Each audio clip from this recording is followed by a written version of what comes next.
Over the past few years, Drake has become known for helping put new artists on the map, whether it be through social media cosign like he did with Kodak Black, a quick remix as was the case with Migos, or with signing artists like Roy Woods and Party Next Door to his OVO Sound label. Drake has always been on the lookout for the next big thing. This hasn't always been beneficial to the artists he's highlighted though, giving Drake somewhat of an inconsistent track record when it comes to working with rising stars.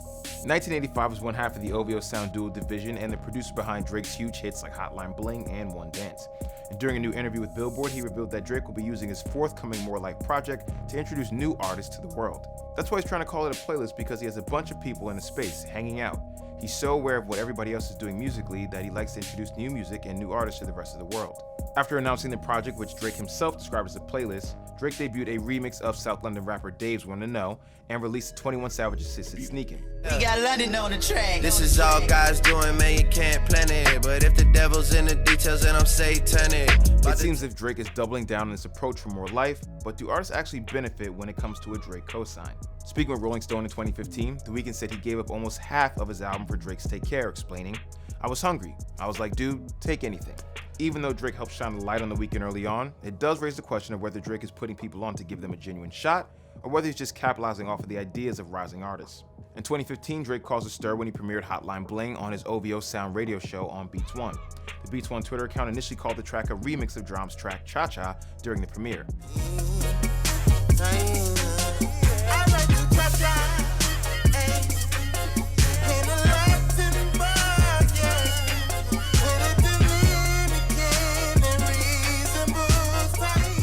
Despite this, the track showed up later on SoundCloud with Drum's name nowhere to be seen. Even though the song doesn't share the same sample, it's very weird to see Hotline Bling acknowledged as a remix one moment and then the original song the next. Regardless of whether Drake intended for the track to be remixed or not, Drum admitted that he felt jacked. The situation did benefit Drum in a roundabout way, attracting more attention to Cha Cha, but also put Drake in a negative light. Which is interesting, because when you look at artists like Drum or The Weeknd, they've had success orbiting Drake in association with Drake, but not being totally connected to him.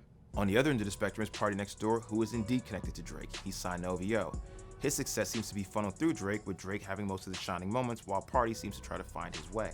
Even worse, you can look at McConan, who was signed to OVO right after his smash hit Tuesday, which Drake profited off of with the remix.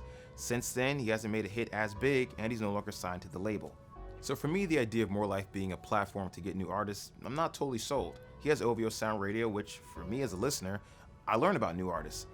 Him using that, I don't know. I feel like this is more to buoy Drake individually than it is to put them on. But I want to know what you guys think.